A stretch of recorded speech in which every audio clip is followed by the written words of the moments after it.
Merci à vous. Nous reprenons cette deuxième partie où nous allons intervenir avec une seconde partie d'onglet que nous avons ici. Bien évidemment, avec les 7 derniers onglets à voir. C'est une très longue vidéo. J'ai préféré faire une petite pause, si j'ose dire, parce qu'il y a quand même d'autres choses à dire, notamment au niveau de l'image symbolique concernant le bulldog. Alors, bien évidemment, nous avons ici, là pour le coup aussi, il y a une situation géopolitique à décrypter, à comprendre. Nous avons un bulldog posé sur le Canada, donc c'est intéressant.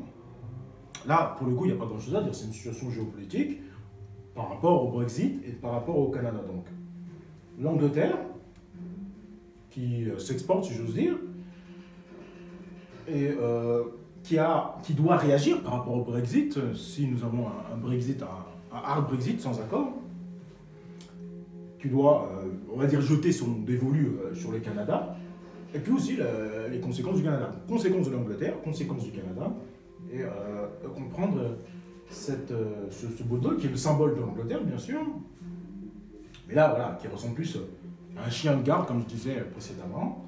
Il y a quand même une philosophie intéressante, puisque évidemment c'est un décryptage spirituel, philosophique aussi, transcendantal, etc. Donc on reste toujours dans le même thème, au niveau des chiens de garde et de la philosophie des chiens de garde. Alors, bien évidemment, dans un premier temps, le symbole du bulldog, toujours intéressant, sur Wall Street English, un classique, hein, voilà, l'Angleterre et ses symboles, nous allons tout de suite sur le bulldog, bien sûr. Et qu'est-ce que ça vous dit rapidement, hein, bien sûr.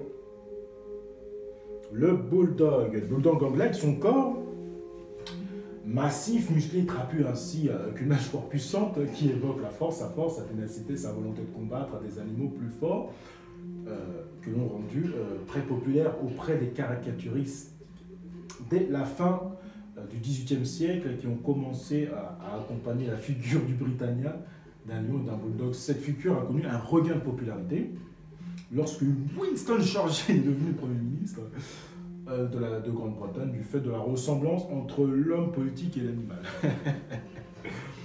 Effectivement.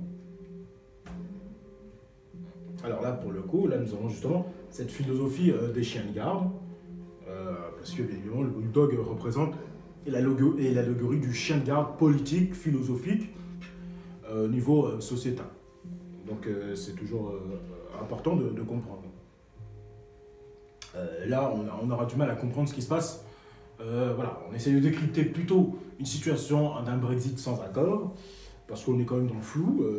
Voilà, mais bon, il peut se passer autre chose, mais bon, là pour le coup, c'est quand même important. Là pour le coup, on est dans cette philosophie du chien de garde sur Dictacratie de Cédric Bernelas.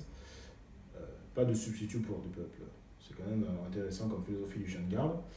Et bien évidemment, je vais lire l'intégralité, c'est intéressant quand même. La philosophie pour enseigner, la philosophie nous enseigne la servitude, elle justifie et la légitime au profit des bourgeois qui, depuis la Révolution française, se sont agrégés sans difficulté à nous diriger. C'est là principalement le contenu du livre polémique rédigé en 1932 par Paul Nizan, Les chiens de garde. Ainsi, nos philosophes sont les productions de la démocratie bourgeoise, édifiant avec reconnaissance tous les mythes qu'elle demande. Ils défendent l'ordre des pouvoirs en place et accréditent de manière plus ou moins consensuelle ceux qui sont toujours du côté du manche. Il appartient aux hommes politiques d'abattre la révolution et aux penseurs de produire des remèdes, de fabriquer des recettes qui inspireront confiance à la bourgeoisie, persuaderont aux forces même de la révolution de rester liés au destin bourgeois. Nos intellectuels ne produisent que des déclarations verbales, mais travaillent réellement contre les fins qu'ils prétendent poursuivre. Ils doivent garder le silence tout en affirmant qu'ils ne le gardent pas, ils n'avertissent pas, ils ne dénoncent rien. De fait, cette fausse sagesse ne séduit et ne justifie qu'elle. Elle n'est d'aucun secours à celui dont la vie ne comporte pas le loisir des pensées vides.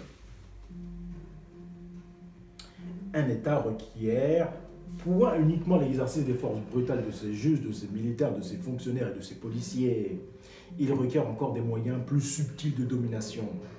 Il n'est pas toujours nécessaire de combattre et d'abattre par la force des adversaires déclarés, on peut les persuader d'abord. C'est pourquoi le pouvoir répressif est doublé par le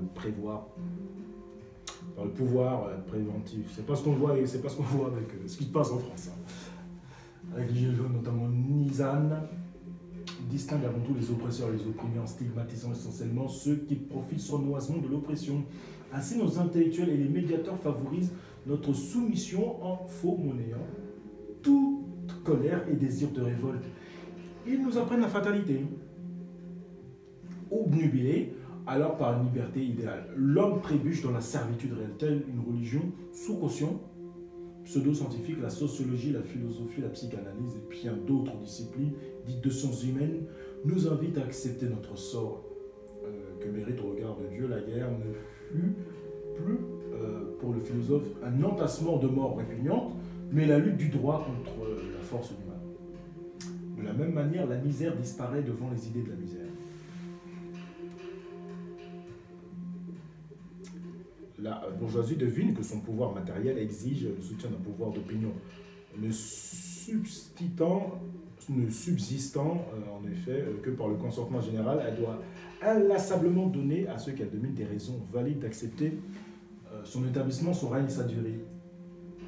Elle doit faire la preuve que son confort et sa domination et ses maisons et ses dividendes sont le juste salaire que la société humaine lui consent en échange des services qu'elle rend. Le bourgeois mérite d'être tout ce qu'il est, de faire tout ce qu'il fait parce qu'il entraîne l'humanité vers son plus haut, son plus noble destin. Certaines injustices sociales semblent parfois gêner nos clercs et nos bourgeois influents. Ils soulagent alors à peu de frais leur conscience par des pétitions qui mendient la clémence des pouvoirs. Peut-être y aurait-il moyen pour certaines d'entre eux d'aller au bout de leurs pensées et de parachever leurs esquisses d'indignation et de révolte. Mais comment pourraient-ils délaisser ceux qui fondent leur confort, leur sûreté, leur ordre, cela sur quoi repose leur vie même? Alors, pour terminer, les classes dominantes ont toujours eu l'avantage de posséder les nombreux moyens qu'il manque aux révolutionnaires pour bouleverser la donne. C'est ici que nos érudits bien lotis, tout du moins ceux pourvus d'un minimum d'équité intellectuelle, peuvent intervenir pour enrayer cette dictature sournoise en cessant d'être les sténographes de l'ordre et en expliquant à contrario la nécessité de les dépasser, voire de le subvertir. Il s'agit désormais de renverser l'irréversible et non faire croire que le monde n'est pas tout ce qu'il paraît. On ne fera plus jamais croire à personne qu'il suffise en tout temps pour s'adapter au monde, de le regarder et de l'interpréter comme il faut. Article intéressant sur Dictacratie, vraiment. Très très très intéressant. Alors bien sûr, on revient sur la situation géopolitique. Voilà. Là on a le Blue Dog, symbole de la monarchie anglaise. Et puis relancé avec le visage de Churchill, bien évidemment, repopularisé si j'ose dire. Posé sur une situation géopolitique, le Canada. Alors, qu'est-ce que vient faire le Canada? Quel est le lien qu'il a avec l'Angleterre, justement? Alors j'ai regardé, ça me paraissait pas si évident, alors qu'en fait, ça paraît évident. C'est bien évidemment. Je parlais du Commonwealth en première partie, bien évidemment, par rapport à la chronologie. Bien sûr, le Commonwealth, le Canada fait partie du Commonwealth. C'est une évidence. Sur toupi.org, bien sûr, nous avons la définition du Commonwealth. Et voilà, on a un bulldog posé sur le Commonwealth et on va essayer de voir les conséquences du Brexit par rapport à l'Angleterre et le Canada. Et pourquoi la reine d'Angleterre règne-t-elle encore sur le Canada pour terminer la vidéo? Alors, de l'anglais Commonwealth, constitué de wealth, bien-être, richesse, abondance et common. Donc, Commonwealth, le bien-être commun. Intéressant. Le Commonwealth of Nations est une libre association qui regroupe une cinquantaine de pays, comprenant la Grande-Bretagne et certaines de ses anciennes colonies. Le British Commonwealth of Nations a été défini à la conférence impériale de 1926, puis officialisée en 1931 par le statut de Westminster. Successeur de l'Empire britannique, le Commonwealth est constitué comme une association de pays libres et égaux. Le Canada, puis l'Australie, la Nouvelle-Zélande et l'Afrique du Sud ont été les premiers pays. Donc le Canada, à en faire partie, rejoint en 1947 par l'Inde après son indépendance. À partir de 1950, l'allégeance à la couronne britannique ne fut plus une condition d'appartenance au Commonwealth et le mot British fut supprimé. Tous les pays du Commonwealth reconnaissent la reine Elisabeth II comme chef du Commonwealth, c'est intéressant. Même si seulement une partie d'entre eux l'ont comme souveraine représentée sur place par un gouvernement au pouvoir purement symbolique. La reine est présente à tous les sommets du Commonwealth, mais ne participe pas aux réunions. Alors, les pays membres du Commonwealth sont unis par des intérêts communs, mais sont autonomes car le Commonwealth n'est pas une union politique.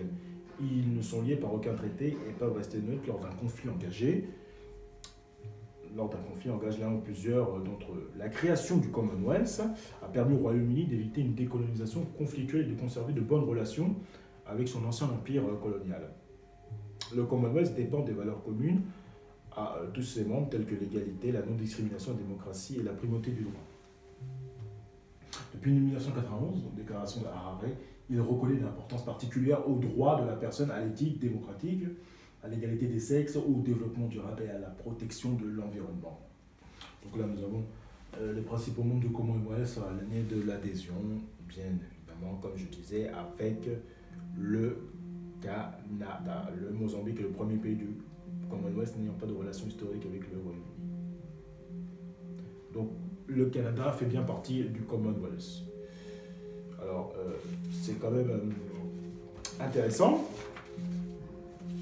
Nous allons tout de suite sur le prochain onglet avec le Commonwealth.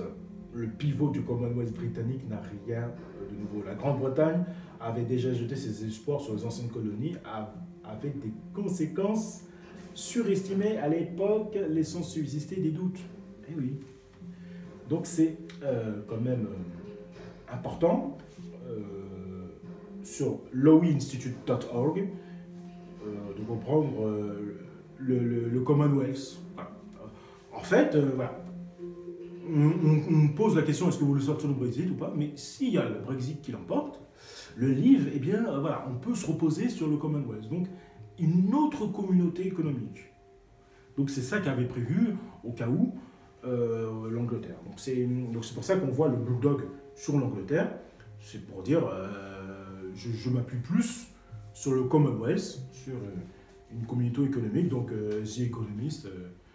Alors, bien évidemment, c'est de 2019, enfin de 2018, sur 2019. Donc, voilà. Comme le Brexit a été remporté, ils ont quand même prévu un British quand même hard. Donc, c'est ce qu'on voit au niveau de la voiture, notamment sur Gibraltar. Donc, on est plus sur un hard Brexit, mais bon, c'est les prévisions de The Economist. Alors, c'est quand même très important de comprendre la situation du Commonwealth par rapport au Brexit, bien sûr. Alors là, je vais lire la quintessence, c'est un article assez long, je vais lire la quintessence. Au milieu de l'extraction douloureuse de la Grande-Bretagne au sein de l'Union européenne, une saga qui s'est approfondie cette semaine avec une deuxième défaite parlementaire pour l'accord du Brexit de Theresa May, comme je disais, bien sûr. Les personnalités clés de la conservatrice espèrent que le Commonwealth viendra à la rescousse.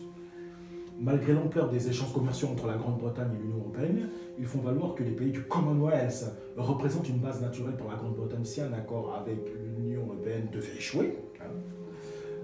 Comme cela semble de plus en plus probable, la Grande-Bretagne aura sûrement la possibilité de renouer avec des liens historiques avec plusieurs anciennes colonies, l'Australie, le Canada, l'Inde entre autres.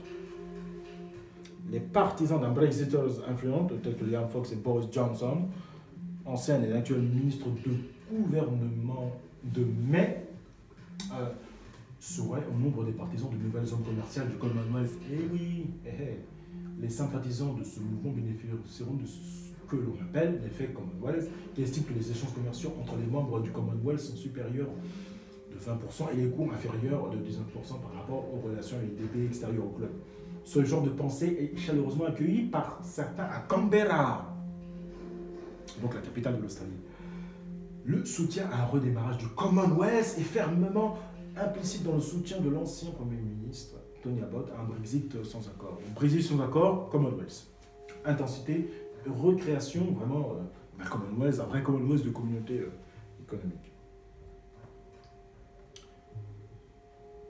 Alors, au-delà du conservatisme teinté de nostalgie, il n'est toutefois pas évident que cette vision suscite l'attention de nombreux preneurs dans un article paru dans The Guardian lundi. Un ancien Premier ministre, Kevin Rudd, a qualifié la parole de bloc absolu. Vrai, l'Australie, le Canada et la Nouvelle-Zélande pourraient souhaiter approfondir leurs échanges avec la Grande-Bretagne, mais comme le fait remarquer Rudd, 65 millions d'entre nous ne sont pas à la merci adjacente de la Grande-Bretagne, composée de 450 millions d'Européens. Quant à l'Inde, dont les négociations commerciales avec l'Australie se poursuivent, après une décennie, ils se contentent de dire bonne chance. Alors, un autre paragraphe avant de passer à la séquence finale de cet article. Alors que le Brexit entre dans sa phase finale, il convient de rappeler que la Grande-Bretagne a une forme historique dans ce domaine. Il y a presque exactement un siècle, des personnalités de la droite britannique, telles que Joseph Chamberlain, Lord Willoughby de Brock et Henry Pagecroft, ont tenté de créer un pivot stratégique similaire au cours d'une période de bouleversement social et économique. Alors, contrairement à ce qui se passe maintenant, ces cibles sont restées dans l'ensemble les territoires coloniaux de l'Empire comme aujourd'hui. Toutefois, son élan reposait davantage sur une idée globale d'identité partagée que sur des notions de sens économique. Donc là, c'était plus une idée globale d'identité partagée Commonwealth, avec la langue anglaise et tout ça. D'ailleurs, ça me fait penser à une langue commune dans une certaine série. Et là, maintenant, on passe plus sur des notions économiques par rapport à ce nouveau Commonwealth. Important. Alors, pour terminer cette séquence, de The Interpreter, je vais lire ces 3 derniers paragraphes. Important. Les circonstances actuelles ont considérablement changé, mais un certain nombre de réflexions se dégagent. Le premier est l'attirance apparemment irrésistible de l'Empire dans la pensée politique britannique et la longue lignée du pivot du Commonwealth. Pour les conservateurs en particulier, il semble étrange aux observateurs que des personnalités comme Jacob Rees-Mogg et Boris Johnson s'opposent à la relégation britannique dans un État vassal dans les négociations avec l'Union européenne, tout en invoquant des histoires de hiérarchie coloniale pour imaginer la reformulation du Commonwealth. Deuxièmement, il convient de se demander s'il n'est pas tout à fait juste pour certains, en Australie et ailleurs, de considérer la Grande-Bretagne comme un ami par mauvais temps, se tournant vers le Commonwealth à des moments de difficultés cruciaux. Tiens donc, on est en difficulté, on refait le Commonwealth. Je vais en Europe parce que y a la Trente Glorieuses, mais finalement, voilà, l'euro, surtout l'euro est en train d'exploser. Hop, je sors, l'Europe, salut, coucou les amis, du Canada et de l'Australie. C'est ça que ça veut dire.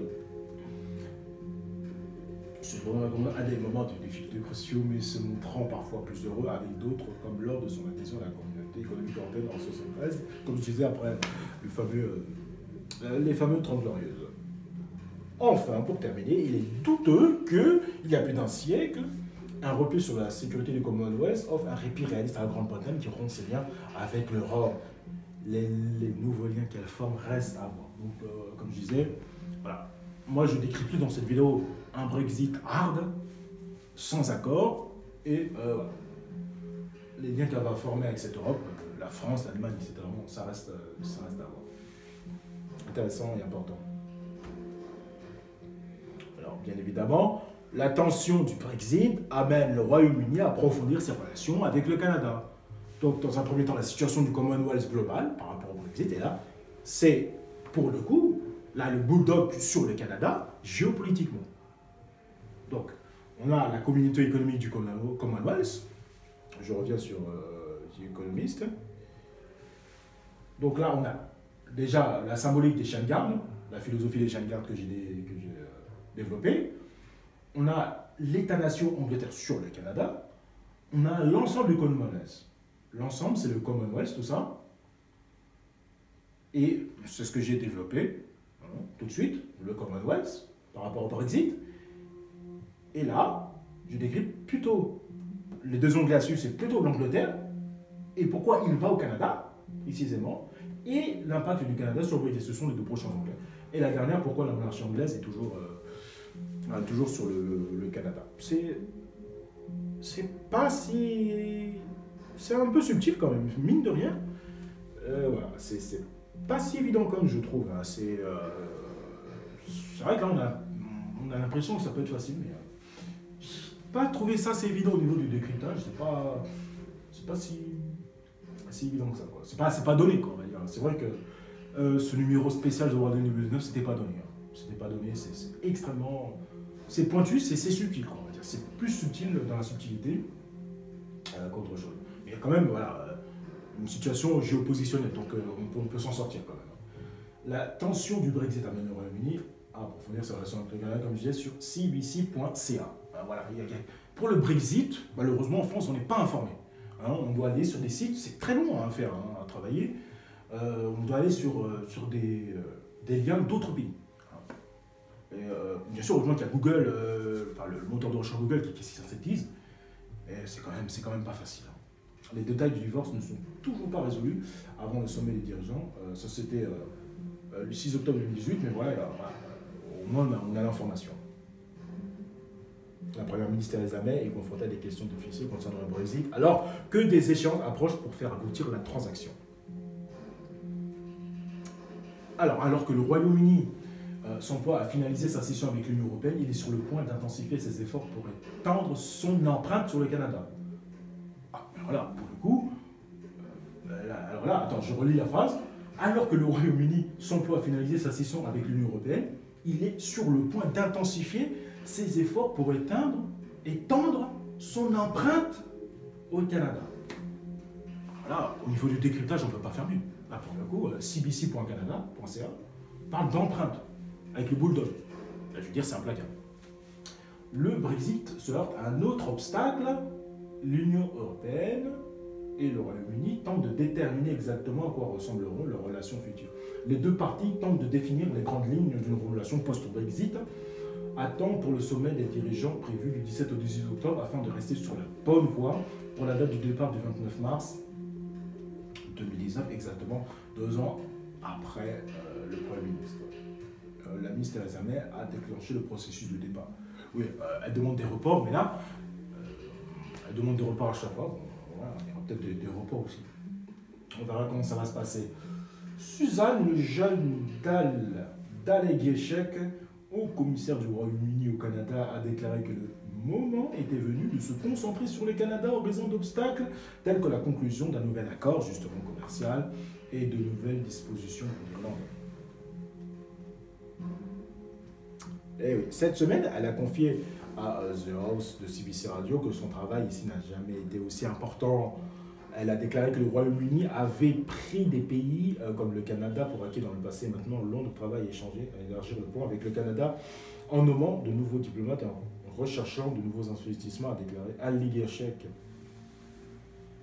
L'UE envisage une relation commerciale Canada plus avec le Royaume-Uni, lui offrant des liens économiques, culturels et de sécurité similaires à ceux que le Canada partage actuellement avec les 27 pays de l'Union européenne. Les statistiques montrent que l'Union européenne a été plus rapide que le Canada à tirer parti de l'accord économique et commercial global, signé il y a un an avec Ottawa. Alors, pour terminer cette vidéo, pour terminer plutôt cet article, bien que ce pacte n'ait pas été encore pleinement ratifié, les importations en provenance de l'Union européenne ont augmenté de plus de 12% entre octobre 2017 et juillet 2018. Les exportations canadiennes vers l'UE ont, dans le même temps, été inférieures à celles enregistrées avant l'AECG au cours des derniers mois, et la croissance globale des exportations canadiennes vers l'Europe entre octobre 2017 et juillet 2018 a été inférieure à 1%. Dalleguéchec a déclaré qu'elle pensait que le sommet d'octobre serait presque certain de passer sans accord, ce qui compromettrait l'objectif d'une rupture en mars 2019. Voilà, on est bien d'accord, ça compromet la rupture en mars 2019. Si on est d'accord, il y aurait déjà eu Brexit. Alors on parle, mais il n'y a pas d'accord, donc Brexit est repoussé. Je pense que ce serait désordonné sans aucun doute, a-t-elle déclaré, ajoutant que des experts de tout le continent envisageaient désormais de ne pas respecter l'échéance de mars. Bien sûr, ce délai ne peut être prolongé que si les 28 membres de l'UE sont d'accord. Donc ils ont été d'accord. On est bien d'accord. Bien évidemment, il faut aussi cet onglet-là par rapport à l'impact au niveau de la nation canadienne, pour le coup. Hein, c'est important. Il faut globaliser cette vidéo. Au niveau de l'héritage, c'est très important. Hein. Comment il aura un impact sur le Canada, sur cgonline.org, un article du 22 janvier 2019. Comment le Brexit aura-t-il un impact sur le Canada?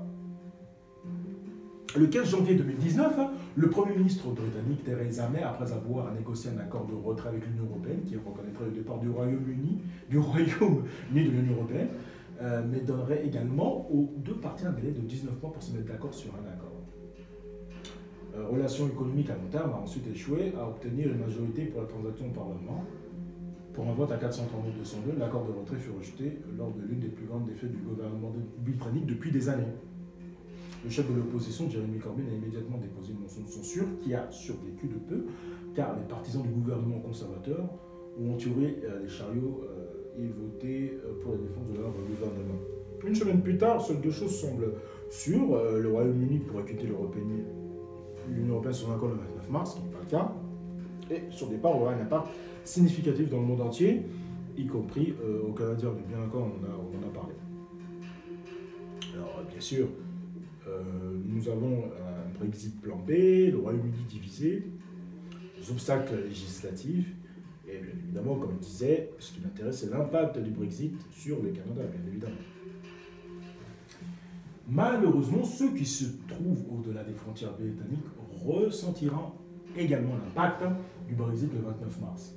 En termes de PIB, la Grande-Bretagne est la 5e plus grande économie nationale au monde. L'économie canadienne est la 10e en importance, le Royaume-Uni est le deuxième plus important pays européen, exportant des biens et des services vers le Canada et la plus importante source d'investissement étranger de l'Europe.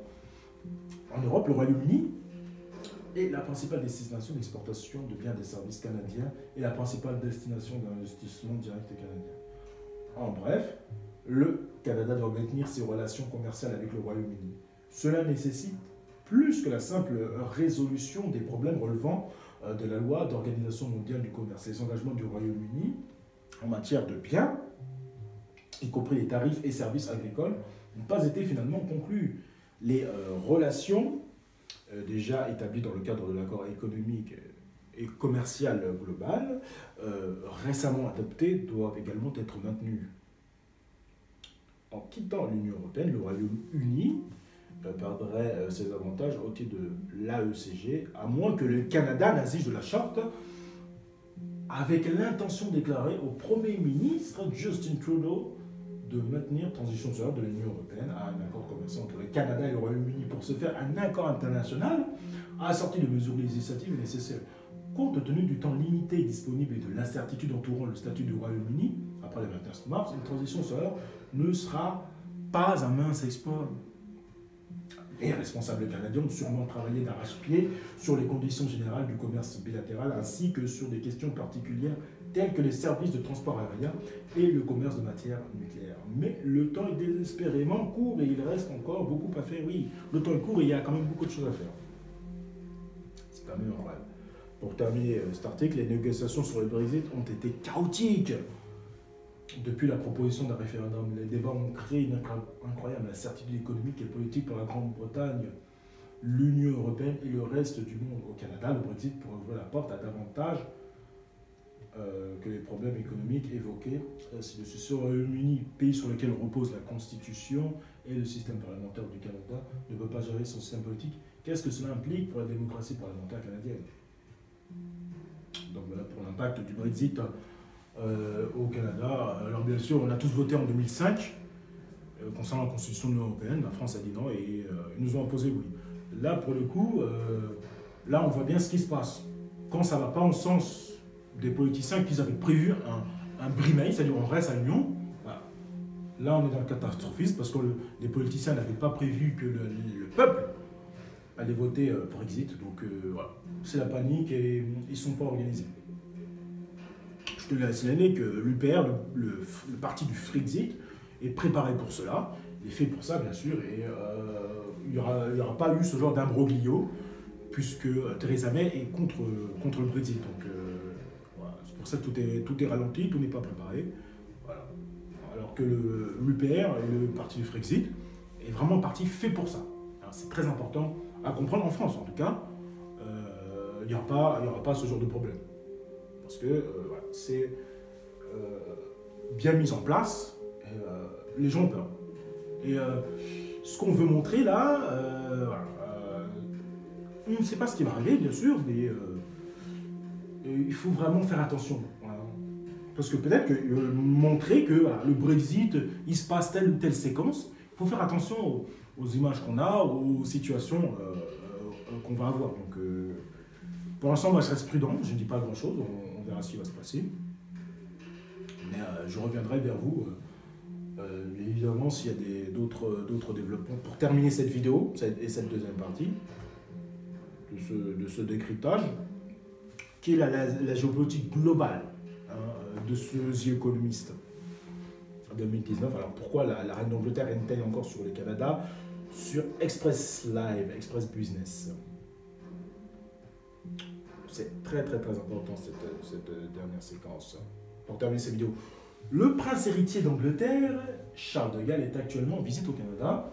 Alors c'est un article qui date du 20 mai 2014. Un pays dont sa mère Elisabeth est toujours le chef de l'État et dont il est susceptible de devenir le roi un jour. Pourtant, la monarchie britannique n'est pas particulièrement populaire au Canada, comme l'a montré un sondage qui a indiqué que plus de la moitié des Canadiens préféreraient un chef d'État canadien. Oh, nous avons un Premier ministre, en l'occurrence Justin Trudeau. The Economist explique pourquoi la reine d'Angleterre règne encore sur le pays. Depuis le XVIe siècle, lorsque les premiers colons européens sont arrivés en Amérique du Nord, des monarques anglais, les Français et Britanniques ont régné sur les différentes contrées du Canada. Lorsque le pays a franchi la première étape de son indépendance en 1867, en réunifiant ses provinces, ses architectures ont souhaité que le souverain britannique dirige le gouvernement dont ils avaient développé les plans sous le modèle de Westminster. Lorsque le gouvernement britannique a reconnu l'indépendance du Canada, de l'Australie, de la Nouvelle-Zélande et de l'Afrique du Sud, de l'Irlande et de la Terre-Neuve en 1931, les Canadiens ont choisi de garder la monarchie britannique. À son couronnement en 1953, la reine Elisabeth n'est pas seulement devenue reine d'Angleterre, mais aussi reine du Canada, de l'Australie et de Tuvalu. Ceci explique pourquoi son portrait figure sur un certain nombre de pièces de monnaie et sur le billet de 20 $ canadien, mais aussi pourquoi les nouveaux citoyens canadiens prêtent serment à la reine et le fait que chaque nouvelle session du Parlement du Canada commence par un discours du trône. En général, le trône britannique est représenté par le gouverneur général ou l'un des 10 lieutenants généraux. Ce groupe a une fonction essentiellement cérémonielle, mais les politiciens qui la négligent peuvent s'exposer à des ennuis. La remise en question de la souveraineté britannique est donc très peu probable, d'autant qu'un tel changement réclamerait d'innombrables négociations constitutionnelles qui prendraient du temps. Bien sûr. Malgré tout, cette question reste un sujet sensible.